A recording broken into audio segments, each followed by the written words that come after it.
Hello everyone, very good evening to all, welcome to physics academy. फटाफट से video को like और share कर दीजिए और चैनल को सब्सक्राइब कर दीजिए। हमें हमारे रिवॉल्यूशन में सपोर्ट कीजिए। तो आज हमारा केमिकल थर्मोडायनामिक्स शुरू होने वाला है। नॉन सब्सक्राइबर्स जो है प्लीज चैनल को सब्सक्राइब कर दें। और हम शुरू कर रहे हैं आज का हमारा लेक्चर केमिकल थर्मोडायनामिक्स। तो आज से केमिकल थर्मोडायनामिक्स शुरू हो रहा है। केमिकल थर्मोडायनामिक्स का लेक्चर नंबर 1 होने वाला है। आज होने वाला लेक्चर नंबर 1। ठीक है, चलिए तो फटाफट से पेन और नोट लेके बैठ जाइए। साथ में आप चाहे तो वाटर बॉटल भी ले लें। ठीक है, और बस बने रहे मेरे साथ। शुरू करते हैं आज का पहला लेक्चर, थर्मोडायनामिक्स। तो जरा सोचिए, थर्मोडायनामिक्स जो है उसके बारे पहले जो है हम इंट्रोडक्शन लेते हैं। थर्मोडायनामिक्स काफी इसका वेटेज रहता है। जैम में 4 क्वेश्चन आ जाते हैं, 5 या 6 नंबर के। नेट में जो है वो 6 क्वेश्चन आ जाते हैं, 12 से 16 नंबर के। और गेट में जो है वो 3 क्वेश्चन तकरीबन आ जाते हैं, 3 से 4 क्वेश्चन। और कुछ 4 मार्क्स के ही होते हैं, 4 मार्क्स मिलके बनाते हैं। ठीक है, जो है जैम में काफी इसका इम्पोर्टेंस होने वाला है।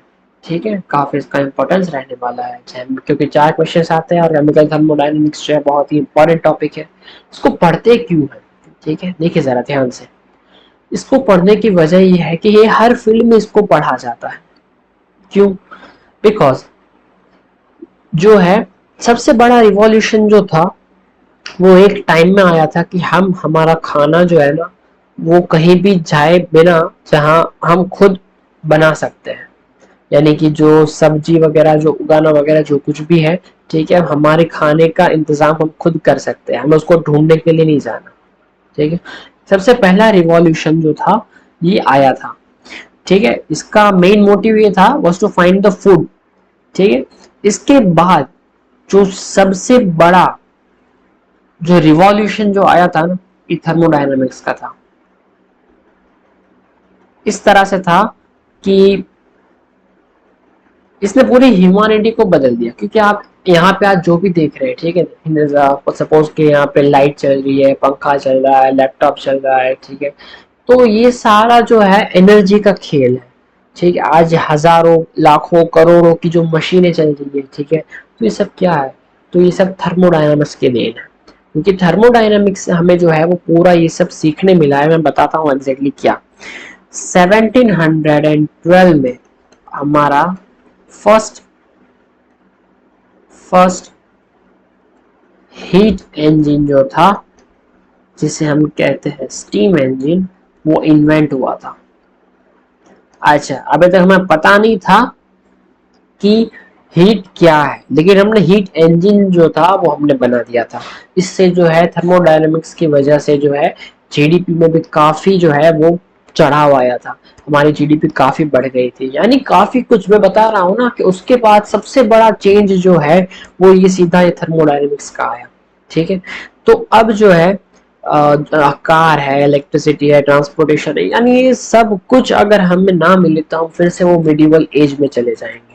ठीक है, तो अब जो है ये हीट की जो बात है, ये 1712 से लेके 1840, ठीक है, ये जो थी 1840 में हमें ये जो थर्मोडायनेमिक्स की ये पूरी जानकारी मिली। हमने हीट इंजन बना तो दिया था, लेकिन इसके बारे में कुछ भी हमें पता नहीं था।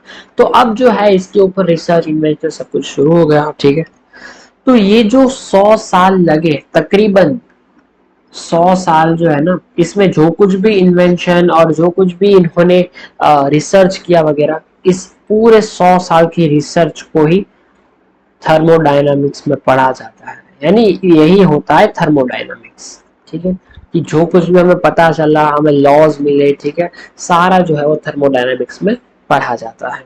ठीक है, अब चलिए शुरू करते हैं थर्मोडायनामिक्स।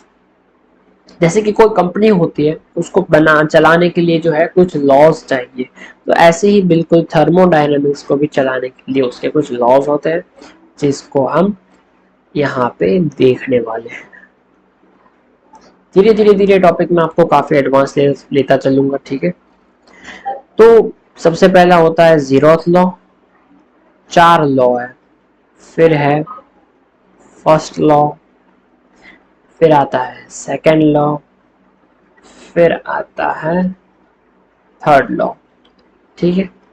ये होता है, ये देता है टेम्परेचर टी के बारे में, ये इंटरनल एनर्जी के बारे में। मैं सिर्फ ऊपर ऊपर से आइडिया दे रहा हूँ, फिर ना इनको डिटेल में अपने डिस्कस करेंगे। यू सेकेंड लॉ जो है वो एंट्रोपी, लास्ट जो है वो एब्सोल्यूट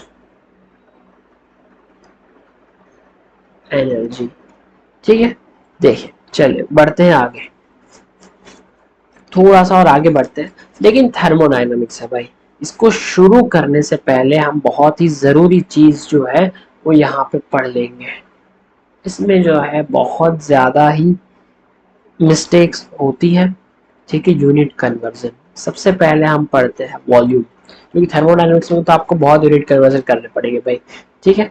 तो यूनिट वॉल्यूम के पहले कुछ यूनिट्स पढ़ लेते हैं, ठीक है। अगर 1 × 1 मीटर में अगर हम देखें तो हमें जो मिलेगा वो 1000 लीटर होगा, ठीक है। 1 मीटर इंटू 1 मीटर तो 1 metre cube is equals to 1000 litre. ये सबको ना थोड़ा ध्यान से अपने दिमाग में बिठा लेना, ठीक है। फिर देखो 1 मीटर जो है ना वो 10 डेसीमीटर के इक्वल होता है, ठीक है। 1 मीटर जो है वो 10 डेसीमीटर के इक्वल होता है। तो यहाँ पे आप जरा इसको देखिए कि अगर मैं 10 decimetre into 10 decimetre into 10 decimetre equals to 1000 litre, यानी 1 decimetre is equals to 1 litre. समझ में आ गया, ठीक है। अब तीसरा देखते हैं यहाँ पे, 1 metre is equals to 100 centimetre, यानी 100 इंटू 100 तीनों centimetre is equals to 1000 litre है। तो इसका मतलब क्या हुआ कि 1 centimetre cube is equals to 10⁻³ litre. यानी इसको ऐसे नहीं लिखते, इसको ऐसे कर देते हैं कि 1000 centimetre cube is equals to 1 litre. तो अब इनको थोड़ा समराइज कर देते हैं कि 1 मीटर क्यूब जो है वो बड़ा होगा 1 डेसीमीटर क्यूब से, और 1 decimetre cube equal to 1 litre, और इससे भी छोटा होगा 1 सेंटीमीटर क्यूब। इनके बीच में क्या रिलेशन है, तो 1 metre cube is equals to 10⁻³ litre is equals to 10⁻³ decimetre cube is equals to 10⁻6 centimetre cube, ठीक है। हो गई बात आसान, वॉल्यूम के सारे आपने पढ़ लिए। चलिए अब सेकंड चीज देखते हैं, प्रेशर पढ़ते हैं, ठीक है। प्रेशर के बारे में पढ़ते हैं, ठीक है, क्योंकि जो है इनमें यूनिट कन्वर्जन काफी आएंगे, तो इसको हम थोड़ा ध्यान से पढ़ लेते हैं पहले, फिर अपने थर्मोडायनामिक्स को आगे बढ़ाते हैं। प्रेशर आएगा फोर्स बाय एरिया, ठीक है। फोर्स जितना है डिवाइड बाय एरिया जो होगा उसे बोला जाता है प्रेशर, ठीक है। तो न्यूटन अपॉन जो है ये मीटर स्क्वायर कर देते हैं इसको, यानी प्रेशर का जो यूनिट है मतलब उसका जो होगा वो न्यूटन मीटर स्क्वायर, इसी को बोला जाता है पास्कल, पीए, ठीक है। अब जरा अगली स्लाइड पे देखें, 1 atm is equals to 101325 pascal होता है, ठीक है, जिसको हम कुछ ऐसे लिखते हैं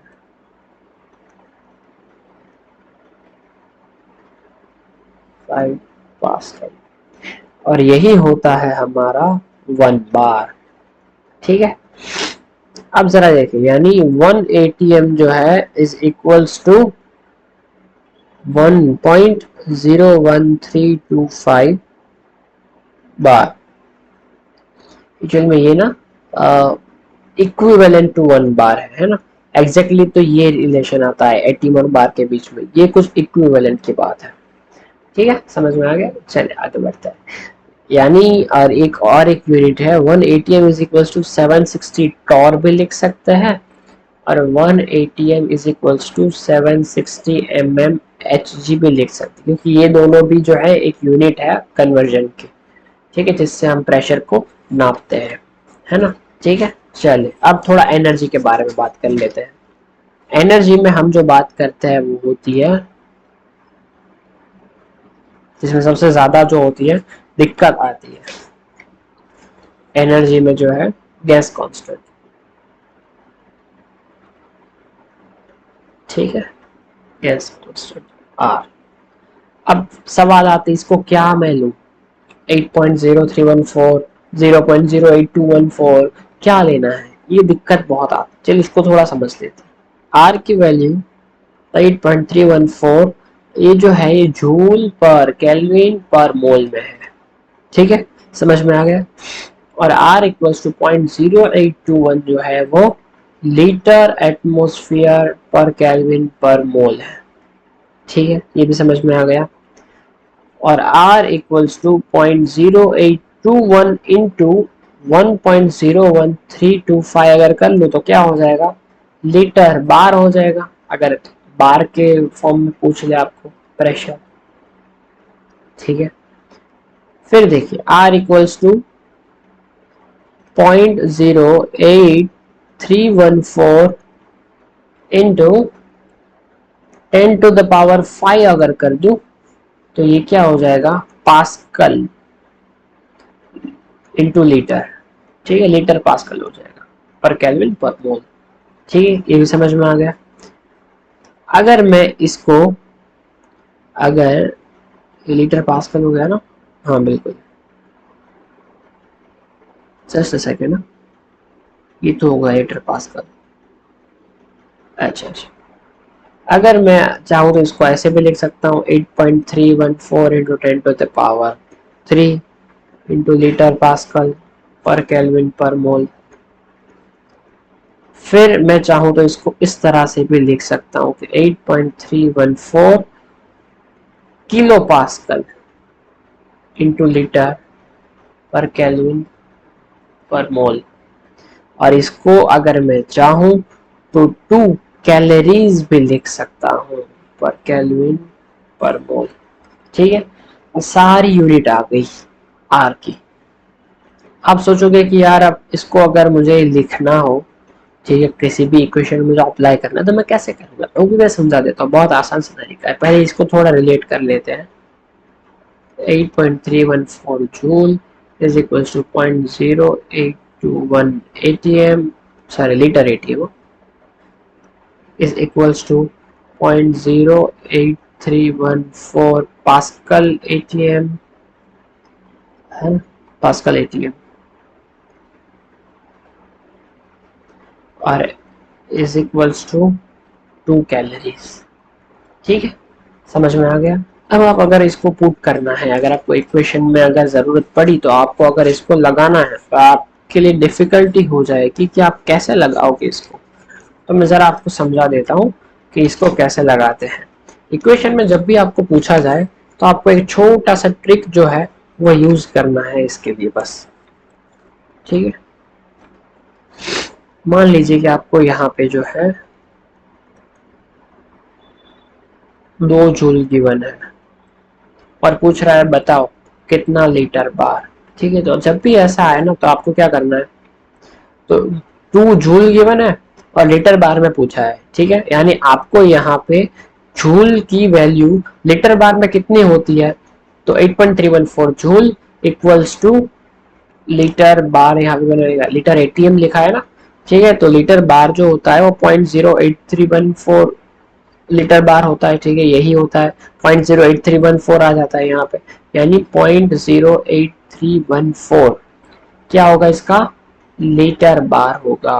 और इसको डिवाइड करना है 8.314 जूल से। अब जूल का जूल यूनिट कट हो जाएगा। अब इसको जैसे ही आप सॉल्व करोगे तो 2 इंटू कुछ आएगा 0.08 समथिंग कुछ आने वाला। इसको जब मल्टीप्लाई 2 से मल्टीप्लाई करोगे ना इसको, तो आपके पास आएगा 0.16628 अपॉन 8.314 इक्वल्स टू 0.02, ये आ जाएगा लीटर बार। सिंपल है। ठीक है, जिसमें भी आपको यूनिट लाना है वो यूनिट को ऊपर लिखना है और जिसको हटाना है उसको नीचे लिखना है। अच्छा, ये दोनों तो सेम ही होता है, तो आपने उसको मल्टीप्लाई डिवाइड कर दिया, बस ऊपर जो है उसको ऊपर नीचे मल्टीप्लाई डिवाइड कर दिया। चलिए ठीक है, दोनों जगह उसको मल्टीप्लाई कर दिया ऊपर नीचे। अगर मान लो अगर आपको पूछ ले 5 लीटर एटीएम है, बताओ कितना जूल। सिंपल सी बात है, 5 लीटर एटीएम है, जूल में पूछा है ना, ठीक है। तो जूल कितना होता है, 8.314 जूल होता है, और लीटर एटीएम यानी 0.0821 लीटर एटीएम होता है। हटाओ हटाओ, सॉल्व करो, आंसर आ गया। ठीक, बस इसी तरह से आपको जब भी पूछे लगा देना है। एक और कर लो, 45 litre ATM is equals to कितना कैलोरीज होगा, तो 45 litre ATM into 2 calories upon litre ATM है ना, यानी 0.0821 लीटर एटीएम। इसका आंसर आएगा कुछ 506.335 जूल, और इसका कुछ आंसर जब आप सॉल्व करोगे 1096.22 कैलोरीज। ठीक है, समझ में आ गया। चले अब थोड़ा सा और आगे बढ़ जाते हैं, बेसिक टर्म्स पे आते हैं। जो थर्मोडायनामिक्स अब हमें जो सीखना है उसको थोड़ा सीखने की कोशिश करते हैं। इसके पहले है जिसमें हम पढ़ने वाले हैं उसके हम थोड़े से बेसिक टर्म्स थोड़े सीखते हैं। सबसे पहला आता है सिस्टम। सिस्टम यानी part of universe under thermodynamic considerations. ठीक है, यानी कि सिस्टम क्या है, सिस्टम वो होने वाला है कि यूनिवर्स का वो पार्ट जिसके ऊपर ऑब्जर्वेशन की जा रही है। अगर मेरा ऑब्जर्वेशन अभी जो है वो लैपटॉप के ऊपर है तो मेरा सिस्टम जो है वो ये है। ठीक है, ये जो मेरा जो डेस्क बना हुआ है, ठीक है, मेरा सिस्टम ये होने वाला है क्योंकि मेरे इस डेस्क पे जो है ये मेरा ऑब्जर्वेशन है। ठीक है, अगर मैं कुछ भी काम कर रहा हूँ, ठीक है, तो यूनिवर्स का वो पार्ट जिसपे मैं काम कर रहा हूँ तो मेरी वहां पे ऑब्जर्वेशन रहने वाली, तो मेरे लिए वो सिस्टम है। ठीक है, चलिए। और हाँ, और जिसपे जो है हम हमारा थर्मोडायनामिक्स को डिटेल स्टडी करने वाले हैं, जिसके ऊपर हम हमारी स्टडी करने वाले हैं उसको कहते हैं सिस्टम। ठीक है, उसके बाद देखते हैं जरा सराउंडिंग क्या होता है। ठीक है, चलो सराउंडिंग क्या है। सराउंडिंग ये है कि रिमेनिंग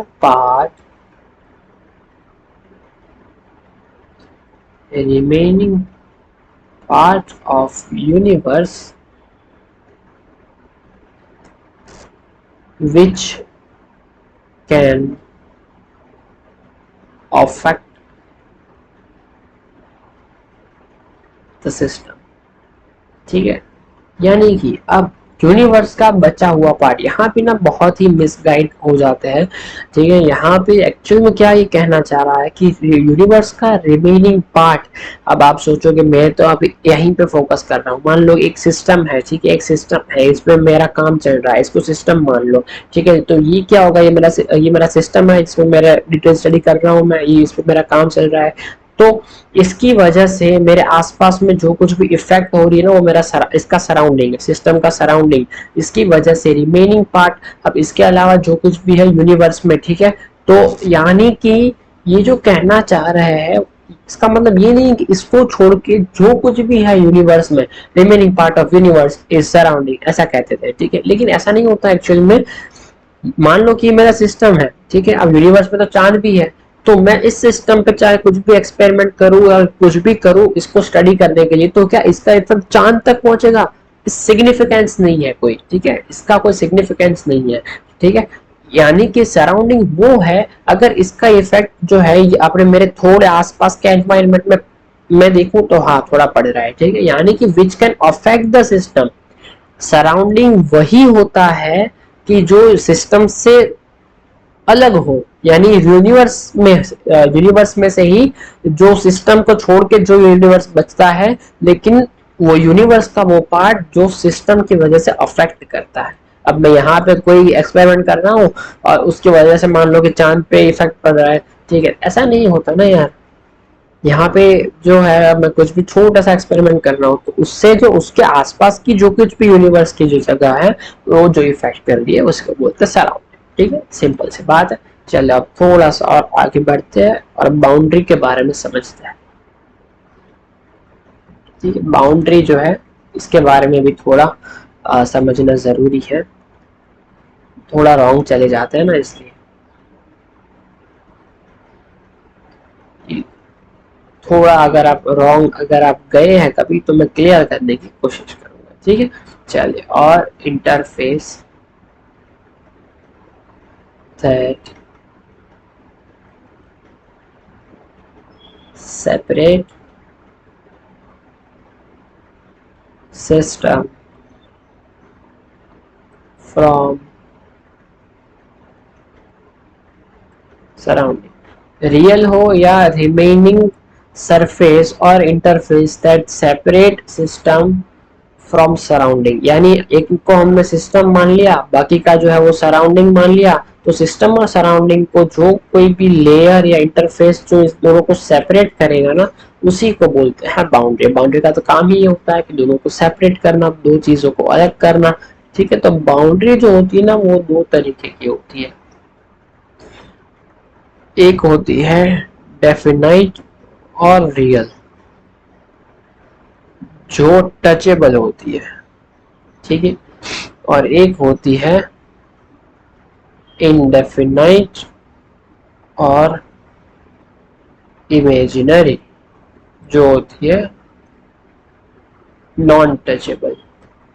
ठीक है, अब जरा इसको समझते हैं। मान लीजिए कोई एग्जांपल, एक एग्जांपल मान लेते हैं, ग्लास फिल्ड ऑफ वाटर।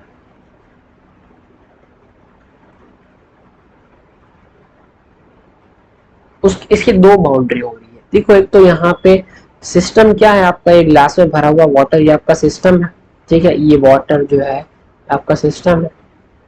अब ये और बाकी का ये सब सारा क्या है, सराउंडिंग है। तो ये सिस्टम और सराउंडिंग को बीच में जो है ये थोड़ा सा यहाँ पे एक चीज जो है वो जो सेपरेट कर रही है। ठीक है, ये चीज जो है ये सेपरेट कर रही है, मार खाएगा। ठीक है, ये जो सेपरेट हो रहा है ना इसी को बोलते हैं सराउंडिंग। ठीक है, अब ये दिखती नहीं है। ठीक है, वो जो चीज दोनों को सेपरेट कर रही है, वाटर को और सराउंडिंग को, ठीक है, वो हमें दिखता नहीं है, इसलिए इसको बोलते हैं नॉन टचेबल, इंडेफिनिट और इमेजिनरी बाउंड्री। और ये एक बचता है ग्लास। ठीक है, सराउंडिंग को और वाटर को, ये ग्लास का जो लेयर होता है ना ये भी इन दोनों को अलग करते हैं, तो इसी इसको भी बोलते हैं बाउंड्री। लेकिन ये जो है ये रियल बाउंड्री नहीं है, सॉरी, ये जो है ये आइडियल बाउंड्री है, रियल आइडियल बाउंड्री नहीं है। ठीक है, ये आइडियल बाउंड्री नहीं होती। आइडियल बाउंड्री क्या होती है, boundary do not interact with system और सराउंडिंग। बाउंड्री जो है वो सिस्टम और सराउंडिंग से इंटरेक्ट नहीं करना चाहिए।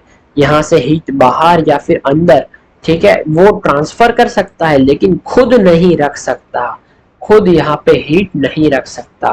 Y? Because the reason is that कि वो बाउंड्री है, बस दोनों को सेपरेट करने का काम कर रही है, वो खुद एनर्जी को यहाँ स्टोर नहीं कर सकता। लेकिन ग्लास में हमें क्या देखने को मिलता है, ग्लास ठंडा भी हो जाता है, ग्लास गर्म भी हो जाता है, ये सब चीजें हमें देखने को मिलती है। तो ये जो है ये बाउंड्री जो होती है वो आइडियल एग्जिस्ट नहीं करती। ठीक है, जो बाउंड्री होती है वो जो होती है वो आइडियल रियल आइडियल एग्जिस्ट नहीं करती। ठीक है, नॉन आइडियली होती है। चलिए, बाउंड्री जो है अब वो दो तरह की और होती है।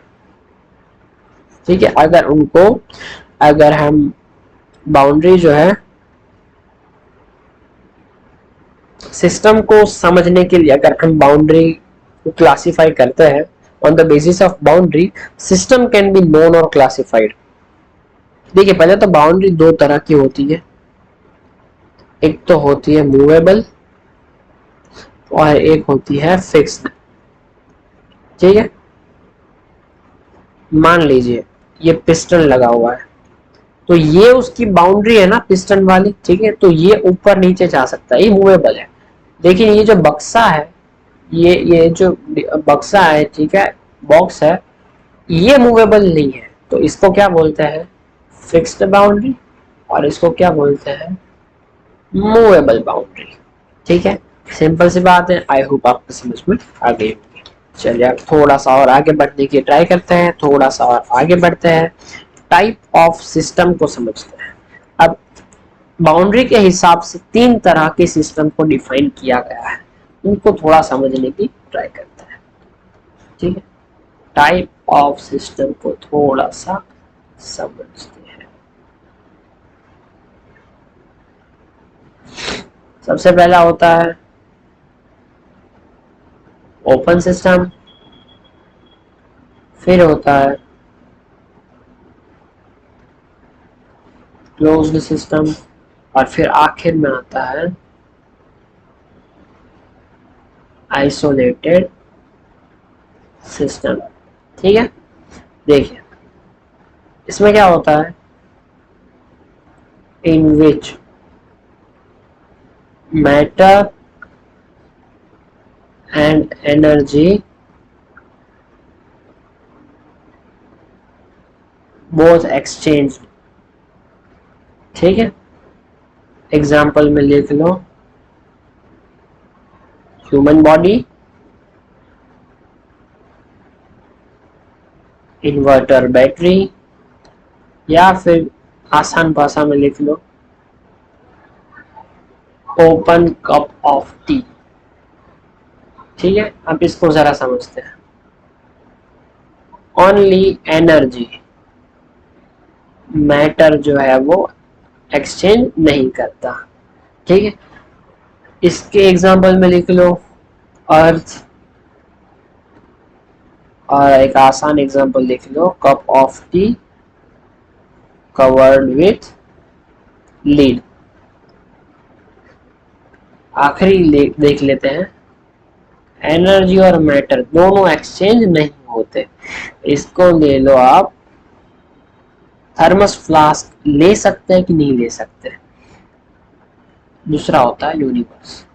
देखिए ओपन सिस्टम तो सिंपल सी बात है, फिर मैं समझा देता हूँ। ठीक है, ओपन सिस्टम वो होता है जहाँ पे मैटर और एनर्जी, ठीक है, यानी कि उसके अंदर जो मास या मैटर जो कुछ भी है, ठीक है, जिसके पास जिसका कुछ भी मास हो जो बोलते हैं मैटर। ठीक है, तो जो है उसके पास तो अगर कोई भी मैटर जो है सिस्टम में वो भी एक्सचेंज कर सकता है और एनर्जी भी एक्सचेंज हो सकती है, उसको बोलते हैं ओपन सिस्टम। जिसमें सिर्फ एनर्जी एक्सचेंज हो सकते हैं, मैटर एक्सचेंज नहीं हो सकता, उसको बोलते हैं क्लोज सिस्टम। और जिसमें एनर्जी और मैटर दोनों ही एक्सचेंज नहीं हो सकता, उसको बोलते हैं आइसोलेटेड सिस्टम। ठीक है, आइसोलेटेड सिस्टम का जो एग्जांपल है ये थोड़ा चर्चा में रहता है कि आइसोलेटेड सिस्टम में थर्मस फ्लास्क को लोग मानते हैं, लेकिन एक्चुअल में जो है एक ही आइडियल आइसोलेटेड सिस्टम पॉसिबल है, वो है यूनिवर्स। क्योंकि यूनिवर्स से बाहर ना तो कोई मास जाने वाला है, ना तो कोई एनर्जी जाने वाली है, क्योंकि यूनिवर्स के बाहर तो कुछ भी नहीं है। ठीक है, जो है वो यूनिवर्स ही है। ठीक है, अभी थर्मस फ्लास्क भी जो है वो ऐसा नहीं हो सकता कि 1-2 साल बाद निकाले फिर भी वो गर्म का गर्म ही रहे, ठंडा का ठंडा ही रहे और उसमें उतना ही मास रहे। यानी एनर्जी जो है वो एट द एंड एक्सचेंज कर लेगा। ठीक है, कुछ हद तक जो है वो स्टोर करके रखता है। ठीक है, थोड़ा आइडियल के नजदीक हो सकता है, लेकिन कंप्लीटली थर्मस फ्लास्क को आइडियल नहीं मान सकते। यूनिवर्स जो है जिसको हम आइसोलेटेड, कंप्लीट आइसोलेटेड मान सकते हैं। ठीक है, समझ में आ गया। चलिए बढ़ते हैं आगे।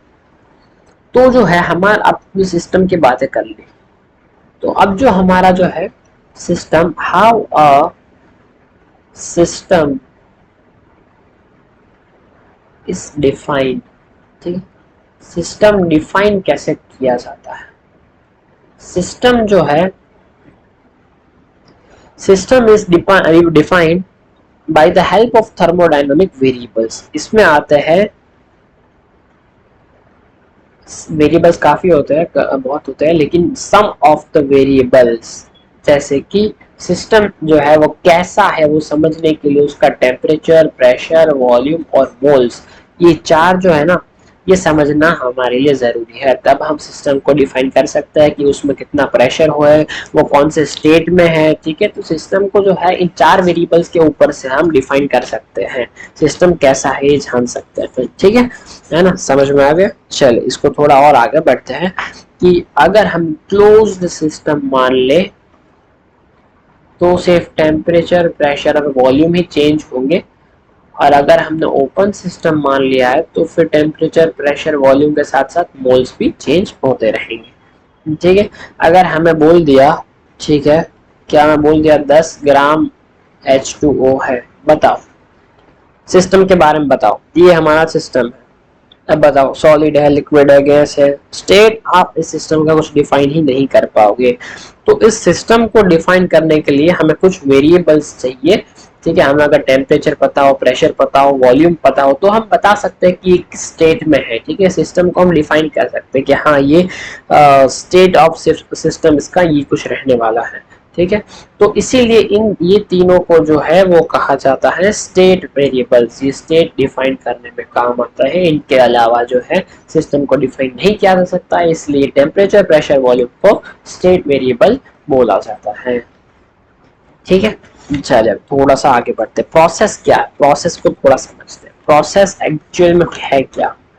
ठीक है, तो अब तो हमारे पास कोई भी सिस्टम आ गया, उसको डिफाइन करने के लिए 3 वेरिएबल्स आ गए। ठीक है, अगर अगर ए से बी जाने में उन वेरिएबल जो है, वो जो वेरिएबल है प्रेशर, टेम्परेचर और volume, if value of any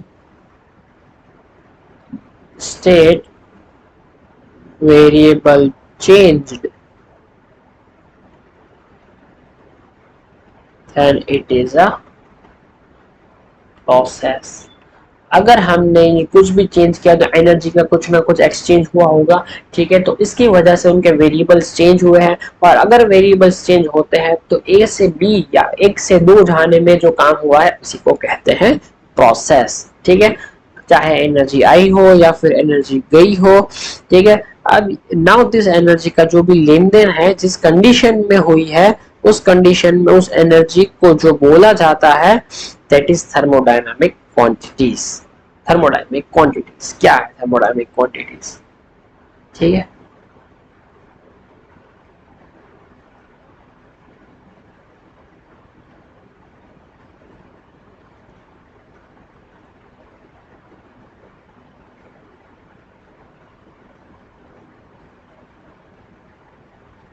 या फिर पोटेंशियल्स के, जिस भी कंडीशन में एनर्जी का लेन देन होता है। ठीक है, दिस आर द, और उसमें जो एनर्जी लेन देन पर्टिकुलर कंडीशन में जो होती है, उसी एनर्जी के लेन देन को कहते हैं थर्मोडायनामिक क्वांटिटीज। ठीक है, this are the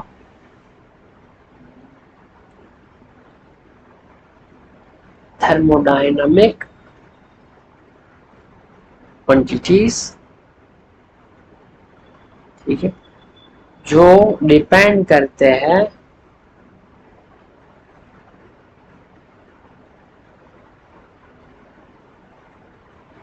thermodynamic variables पे। ठीक है, फॉर एग्जांपल इसको मान लो एक एच होती है जिसे कहते हैं एंथैल्पी, एक होती है यू इंटरनल एनर्जी, एक होती है ए हेल्महोल्ट्ज एनर्जी, एक होती है जी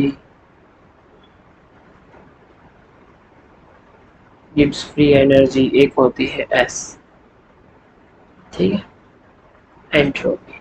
तो ये सारी जो एनर्जीज है, ठीक है, इसको अलग अलग डिफरेंट डिफरेंट जो है वेरिएबल्स को कांस्टेंट करके, अलग अलग जो है वेरिएबल्स को चेंज कर करके जो एनर्जी का एक्सचेंज होता है, और वो जो एनर्जी होती है इन्हीं को बोलते हैं थर्मोडायनेमिक पोटेंशियल्स। तो इतनी टाइप ऑफ एनर्जीज जो है उनका लेन देन एक्सचेंज जो कुछ भी है हुआ होता है। ठीक है, ये इनके अंदर रहती है, आती है, जाती है, किस किस कंडीशन पे जो है एनर्जी का लेन देन होता है उस पर डिपेंड करता है।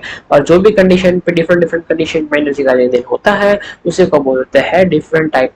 तो हर एक अलग अलग स्टेट पे एक अलग अलग टाइप ऑफ एनर्जी जो होती है उन्हीं को बोलते हैं थर्मोडायनेमिक क्वांटिटीज या थर्मोडायनेमिक पोटेंशियल्स। ठीक है तो सभी एनर्जी, लेकिन डिफरेंट डिफरेंट कंडीशंस पे जो है एनर्जी निकलती है। ठीक है, अगर प्रेशर मान लो कांस्टेंट है, टेम्परेचर, वॉल्यूम इस तरह से वेरिएबल है। ठीक है, तो वो मैं थोड़ा आगे जाऊंगा तो आपको सीखने मिल जाएगा। ठीक है, थोड़ा आगे बढ़ते हैं फिर समझ में आ जाएगा। अब इनमें से जो भी एनर्जी जो है वो फंक्शन जो काम करती है, ठीक है, उसे बोलते हैं थर्मोडायनामिक फंक्शंस। ठीक है, U है, H है, G है, A है, फिर कौन सा रह गया, S है। तो इन सब जो है जब ये कुछ चेंज में जाती है, ठीक है, यानी ये कुछ काम करती है, ठीक है, तो यही काम जो करती है ना, इनको बोलते हैं थर्मोडायनामिक फंक्शंस। ठीक है, और यानी कि मान लो कि अगर हमने इंटरनल एनर्जी ले लिया, ठीक है, तो अगर इसने कुछ भी काम किया तो U2 से मान लो U1 गया तो डेल्टा एंड U का चेंज आएगा, बट इसको थर्मोडायनामिक फंक्शन नहीं बोलते। इसको थर्मोडायनामिक फंक्शन जो है वो नहीं बोला जाता। थर्मोडायनामिक फंक्शन तो यू ही होता है, और बाकी के सारे क्या होते हैं, थर्मोडायनामिक क्वांटिटीज, यानी जो काम करता है, ठीक है, उसी को थर्मोडायनामिक फंक्शन बोलते हैं, लेकिन चेंज को नहीं बोलते, इसको बोलते हैं। ये यू है ना, यू है, यू, ठीक है, यू, ठीक है, तो समझ में आ गया। तो ये होता है थर्मोडायनामिक फंक्शंस। ठीक है, तो ये बेसिक बेसिक टर्म्स जो मैं आपको सारे सिखाते चल रहा हूँ, ठीक है, आपको समझ में आ जाएगा।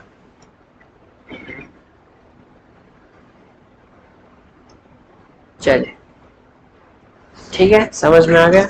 बढ़ते थोड़ा और आगे, टाइप ऑफ फंक्शन सीखते हैं, यानी अब जो काम जो करते हैं, ठीक है, उनको थर्मोडायनामिक फंक्शंस बोलते हैं। अब दो तरह के थर्मोडायनामिक फंक्शंस होता है, ठीक है, एक तो होता है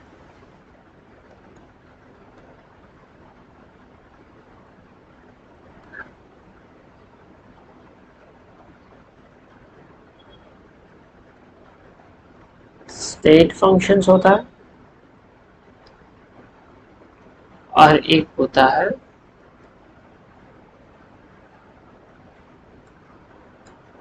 ठीक है, पाथ फंक्शंस। ठीक, ये जो फंक्शंस है इसको थोड़ा और समझते हैं। तो दो तरह के फंक्शंस होते हैं, ठीक, एक होता है स्टेट फंक्शन, एक होता है पाथ फंक्शन। अब जो भी वेरिएबल या फिर जो भी क्वांटिटी की अगर हम बात करें, यहाँ पर हम वेरिएबल की भी बात कर सकते हैं, ठीक है, वेरिएबल भी तो थर्मोडायनेमिक फंक्शन की तरह काम कर सकते हैं, ठीक है, क्योंकि अगर वो चेंज में जा रहे हैं तो वो थर्मोडायनेमिक फंक्शन की तरह वो भी काम करेंगे। तो अगर कोई भी वेरिएबल वेरिएबल या फिर कोई भी क्वांटिटी, ठीक है, अगर कुछ भी चेंज में जा रही है, लेकिन उसका चेंज जो है ना वो पाथ इंडिपेंडेंट है, वो जो है वो पाथ इंडिपेंडेंट है, तो ये बोलते हैं स्टेट फंक्शन। यानी इनिशियल और फाइनल दो स्टेट है ना उसकी, बस उसी पे डिपेंड करता है, चाहे वो कहीं से भी चला जाए, ऊपर से जाए, नीचे से जाए, सीधा जाए, कुछ भी जाए, ठीक है, यहाँ से जाए, यहाँ से जाए, यहाँ से जाए, बस ये जो चेंज आया ना, बस वो चेंज पे ही डिपेंड करता है, उसको बोलते हैं स्टेट फंक्शन। और प्रोसेस जो है चाहे कहीं से भी चली जाए, ठीक है, ऐसे ऐसे ऐसे ऐसे ऐसे ऐसे घूम घूम के जाए, ठीक है, फिर भी सिर्फ स्टेट पे डिपेंड करेगा। और यहाँ पे जो है अगर पाथ डिपेंडेंट है, ठीक है, तो अगर जो सिस्टम जो है वो इनिशियली यहाँ ए बी, तो इसका जो है यहाँ से जाए, यहाँ से जाए, यहाँ से जाए, उसमें फर्क आएगा। कौन कौन होता है, वर्क होता है और हीट होता है, ठीक है। डिफरेंट पाथ जो होती है ना, अगर इनको डिफरेंट पाथ से ले जाओगे तो इनके वैल्यूज डिफरेंट डिफरेंट आएंगे, ठीक है। तो ये जो होते हैं पाथ फंक्शंस होते हैं जो पाथ पे डिपेंड करते हैं, ठीक है, समझ में आ गया। चलिए अब थोड़ा और प्रोसेसेस के बारे में पढ़ते हैं थर्मोडायनेमिक फंक्शंस के हिसाब से। टाइप्स ऑफ प्रोसेसेस, एक तो हमने वो सिस्टम के हिसाब से क्या था, open system, close system, boundary के बेसिस पे पढ़ लिया। अब on the basis of thermodynamic functions के पर हम जो है टाइप्स ऑफ प्रोसेस को क्लासिफाई करेंगे, ठीक है। एक तो होती है आइसोबैरिक, जहां पे P होता है कांस्टेंट, यानी कि स्मॉल से स्मॉल चेंज भी जीरो रहे। तो ये क्या होता है, एग्जांपल इसका cooking in an open container, ठीक है। ओपन कंटेनर में अगर हम कुकिंग करते हैं तो उसका चेंज इन प्रेशर जो होता है, ठीक है, वो जीरो ही रहता है, क्योंकि आपको पता है, ठीक है, फिर ओपन कंटेनर अगर होगा तो फिर जो है वो प्रेशर जो होगा वो तो जीरो रहेगा। अगर हमने उसको क्लोज कर दिया तो फिर वो सीटी मारेगा, फिर प्रेशर बढ़ेगा, ठीक है, तो वो जो ऐसा नहीं होता, ठीक है। अगर हम यहाँ पे आइसोकोरिक की बात करते हैं, यहाँ पे क्या होता है, V कांस्टेंट रहता है, dV इक्वल्स टू जीरो हो जाता है, ठीक है। यहाँ पे इसका एक एग्जांपल ले लेते हैं, cooking in a pressure cooker, ठीक है। अगर हम प्रेशर कुकर की बात करेंगे तो आइसोकोरिक हो जाएगा, ठीक है, जिसमें हम उसका ढक्कन बंद कर देते हैं। और तीसरा जो है वो आइसोथर्मल प्रोसेस को देख लेते हैं, ठीक है। यहाँ पे छोटे से छोटा भी टेम्परेचर का अगर चेंज है तो वो हो जाएगा कांस्टेंट या जीरो हो जाएगा, ठीक है। इसका मतलब ये कहाँ आएगा, freezing of ice in refrigerator, यहाँ पे टेम्परेचर का कांस्टेंट रहता है, ठीक है। और आखिर में देखते हैं एडियाबैटिक होता है, कुछ कुछ एग्जांपल्स जो है मैं आपको साथ साथ में लिखा रहा हूँ इसके, ठीक है। और इसको जरा देखिए, यहाँ पे नो हीट गेन और loss, Q is equal to zero, Q is equal to zero, D Q is equal to zero नहीं, क्योंकि हीट को ही हमें नहीं लेन देन करने देना है, ठीक है। तो हीट जो है वो जीरो रहनी चाहिए, ठीक है, क्योंकि हीट जो है यहाँ से वहां जाएगी तो लेन देन होगा ना, हीट को ही जीरो रखना है, चेंज इन हीट नहीं। क्यों चेंज इन हीट नहीं, बिकॉज हीट जो है वो पाथ फंक्शन है, वो पाथ पे डिपेंड करता है। किसी भी जो हीट जो होती है ना, वो किसी भी क्या बोलते हैं इसको, पर्सन या फिर सिस्टम के अंदर नहीं रहती, ठीक है। वो एक एनर्जी से दूसरी एनर्जी, वो एक पाथ फंक्शन है, पाथ पे डिपेंड करती है। इसको मैं थोड़ा आपको और समझाऊंगा, ठीक है, अभी समझा देता हूँ, ठीक है। हीट जो होती है ना, वो पाथ फंक्शन इसलिए होती है बिकॉज वो किसी भी स्टेट में वो रहती नहीं है, ठीक है। वो किसी भी स्टेट में, मेरे में अगर ही मैं ऐसा नहीं बोल सकता कि मेरे में जो है वो 5 जूल का वर्क है, तुझे चाहिए मैं दे देता हूँ, चल, ठीक है, कुछ काम करना है, मैं 5 जूल का वर्क है, 5 जूल का काम करता हूँ, ऐसा नहीं होता ना। मेरे पास जो है इतना जूल हीट पड़ी है, हीट नहीं, एनर्जी के फॉर्म में स्टोर होता है। और एक एनर्जी से दूसरी एनर्जी जब हम चाहते हैं, ठीक है, तो वो हम वर्क या हीट से एनर्जी को एक्सचेंज करते हैं। तो हीट और वर्क का रोल जो होता है यहाँ पे एक एनर्जी से दूसरी एनर्जी में बस ले जाना, यानी एक स्टेट से दूसरे स्टेट में ले जाना, ठीक है। तो इसमें जो है मेरे पास एक स्टेट में जो है कोई हीट नहीं है, वो एक एनर्जी है। हीट जो होती है वो एनर्जी का कोई फॉर्म नहीं है, वो बस एक एनर्जी यहाँ से इतनी लेके वहां सामने जाता है, बस उसी को हीट या वर्क कहते हैं, ठीक है। तो अब कोई भी स्टेट में हीट तो होगी नहीं, ठीक है, तो एक स्टेट से दूसरे स्टेट में जाते हैं, ठीक है, तो हीट तो हमारे पास है नहीं कि वो चेंज हो जाएगी। एनर्जी जो चेंज होती है ना, वही हीट लेके जाती है। तो अगर हीट ही नहीं जाएगी, ठीक है, चेंज इन हीट की तो बात ही नहीं आती, ठीक है, क्योंकि इस सिस्टम का स्टेट फंक्शन तो है नहीं वो, ठीक है, वो तो है पाथ फंक्शन। तो इसलिए किसी भी स्टेट के पास तो कोई भी हीट नहीं होगी, जो होगी उसके एनर्जी के फॉर्म में होगी, ठीक है। तो अगर मैं हीट को जीरो कर दूं, इसका मतलब कि जो एक सिस्टम से दूसरे सिस्टम कोई भी हीट ट्रांसफर नहीं हो रही, चेंज ऑफ हीट की तो बात आती ही नहीं है। इसका एक एग्जांपल है, यहाँ पे ऊपर लिख देता हूँ, ठीक है, इसको जरा समझ लो। बर्स्टिंग ऑफ टायर बहुत ही फास्ट प्रोसेस होता है, तो इस वजह से कोई भी हीट जो है वो एक्सचेंज नहीं हो पाती, ठीक है, समझ में आ गया। चलिए अब बढ़ते आगे।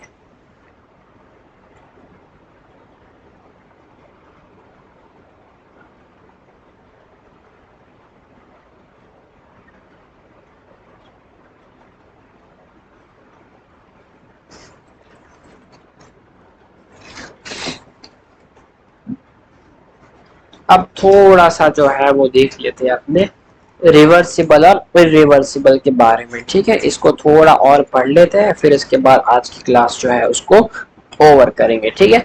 आखिरी है, हम थोड़ा पढ़ लेते हैं, फिर कल की क्लास से जो है वो अपने शुरू करेंगे मैक्सवेल स्क्वायर, ठीक है। चलिए बढ़ते आगे थोड़ा।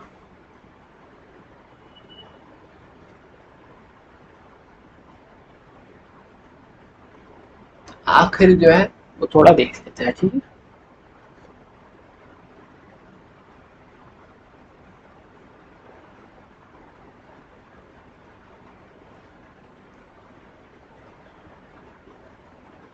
एक तो होता है दो तरह की प्रोसेसेस होते हैं, यानी उनको दो तरह से किया जा सकता है। एक तो होती है रिवर्सिबल प्रोसेस और एक होती है इरिवर्सिबल प्रोसेस। रिवर्सिबल प्रोसेस जो होती है, यानी कि कोई भी प्रोसेस जो है वो, ठीक है, रिवर्सिबल होने से क्या मतलब है, ठीक है, रिवर्सिबल में आप क्या समझते हो कि अगर ए से बी है, ठीक है, तो दोनों का जो है ना वो रेट जो होता है वो इक्वल होता है, यानी दोनों का जो क्वांटिटी होता है, वैल्यू जो होती है दोनों की इक्वल रहती है, ताकि वो चाहे तो ए से बी भी जा सकता है और बी से ए भी जा सकता है, ठीक है। ऐसी अगर कोई प्रोसेस होती है तो प्रोसेस क्या होती है मैं समझाऊंगा आपको। और एक होती है रिवर्सिबल प्रोसेस। रिवर्सिबल प्रोसेस जो होती है ना, पहले इरिवर्सिबल को समझ लेते हैं। इरिवर्सिबल का मैं यहाँ पे लिखता हूँ, ठीक है। इरिवर्सिबल जो होती है ना वो सीधा बस ए से लेके बी में डाल दिया, बस पूरा हो गया खत्म, ठीक है। जो इरिवर्सिबल प्रोसेस ये होती है जो पीछे नहीं आ सकती, ठीक है, ये सीधा बस आगे ही चलती है। ये जो होती है ना ये फाइनाइट टाइम में होती है, ये इनफाइनाइट, अरे सॉरी, फाइनाइट स्टेप्स में होती है।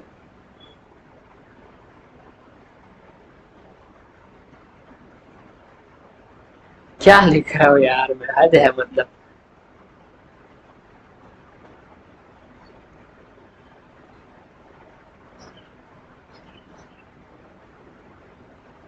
इसको मैं मिटा देता हूँ,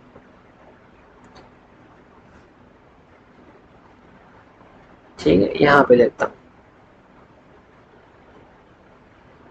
फाइनाइट स्टेप्स में होती है। और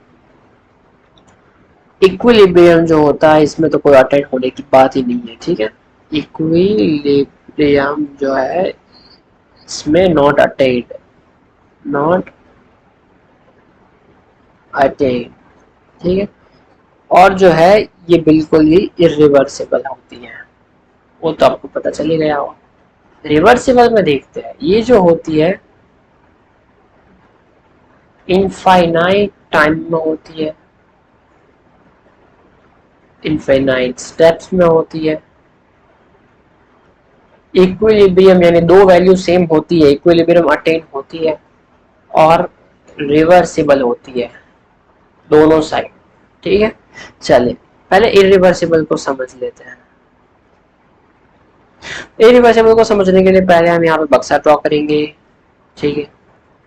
यहाँ पे एक पिस्टन मान लो, तो एक पिस्टन मान लेते हैं, ठीक है। और यहाँ पे अंदर गैसियस मॉलिक्यूल्स भी है, ठीक है, गैस के मॉलिक्यूल्स भी है, ठीक है।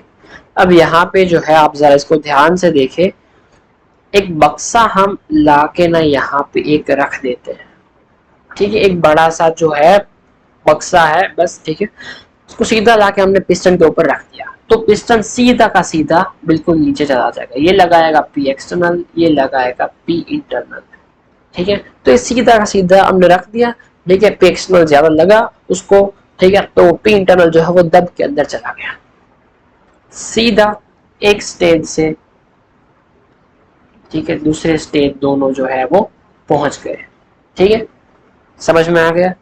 तो यहाँ पे जो था ये यहाँ से यहाँ गया, ठीक है, इस पूरे प्रोसेस के दौरान पी एक्सटर्नल कांस्टेंट रहा, ठीक है, क्योंकि हमने एक साथ सीधा पूरा पूरा एक बक्सा रख ही दिया उसके ऊपर, ठीक है। अब वो जो प्रेशर लगाएगा वो एक साथ ही लगाएगा, ऐसा तो नहीं है, ठीक है, कि थोड़ा लगाया फिर रुक गया, फिर थोड़ा और लगाया फिर रुक गया, फिर नहीं, सीधा एक साथ लगा के सीधा पेशेंट को नीचे कर दिया। तो ये पूरे प्रोसेस के दौरान, ठीक है, पी एक्सटर्नल जो है वो कांस्टेंट लग रहा है, ठीक है, जितना है वो पूरे इनफाइनाइट सॉरी फाइनाइट स्टेप्स में हो रहा है, यानी फाइनाइट टाइम में हो रहा है, ठीक है। यानी कि जो है वो प्रोसेस के दौरान जो है पी एक्सटर्नल जो है वो सेम कांस्टेंट रहने वाला है। ठीक है। लेकिन जो इरिवर्सिबल, इसको ध्यान से जो है वो लिख लेना, ठीक है, ये बहुत इंपॉर्टेंट है।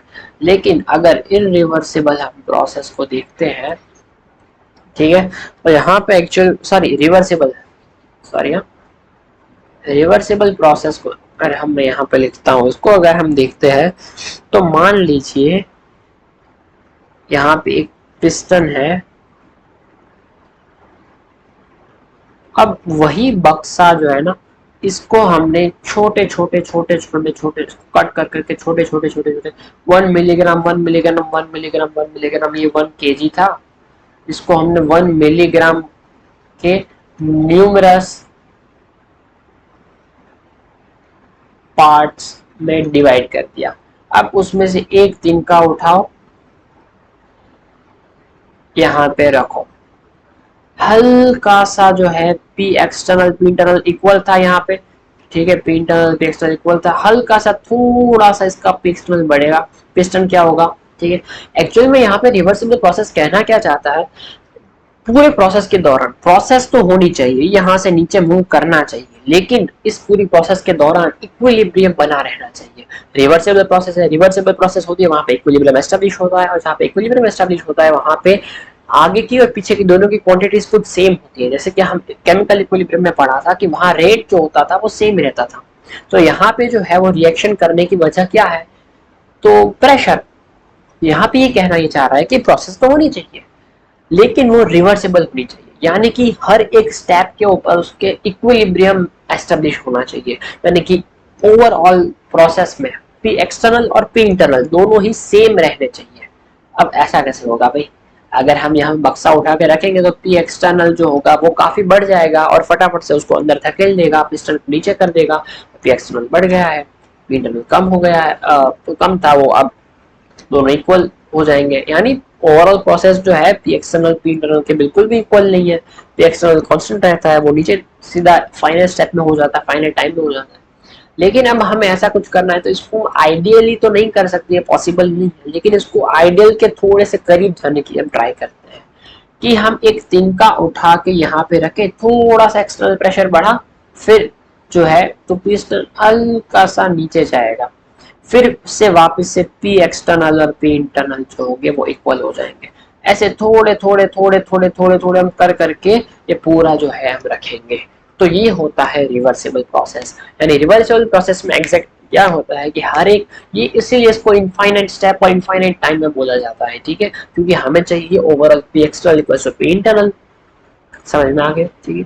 तो एक इसमें मेन नोटेबल चीज जो है कि रिवर्सिबल प्रोसेस में पी एक्सटर्नल और इंटरनल जो है ओवरऑल प्रोसेस में जो है हम पूरी प्रोसेस में almost almost P external internal जो है छोटा छोटा रखते हैं ना, तो छोटा छोटा रखते हैं ना, तो पी एक्सटर्नल और इंटरनल जो है ऑलमोस्ट ऑलमोस्ट इक्विवेलेंट ही होते हैं। तो इस वजह से होल प्रोसेस में हम इनको जो है रिवर्सिबल के करीब ला, हम यहाँ तक पहुंच पाते हैं, मतलब यानी कि मैक्सिमम ये कर सकते हैं। बिल्कुल ये तो एस्टेब्लिश नहीं होता, इसलिए आइडियल नहीं होता, लेकिन ये चीज ध्यान रखना कि रिवर्सिबल प्रोसेस में भी एक्सटर्नल और भी इंटरनल जो है वो हमेशा ही कांस्टेंट रहने वाला है, ठीक है। और ये प्रोसेस जो होती है ये ना तो रियल होती है और ना ही ये विजिबल होती है, ठीक है। आई होप आपको ये सारी बातें समझ में आ गई होगी। पर ये जो है पी एक्सटर्नल या पी इंटरनल जो होता है वो कांस्टेंट नहीं होता, वो चेंज होता रहता है, ठीक है।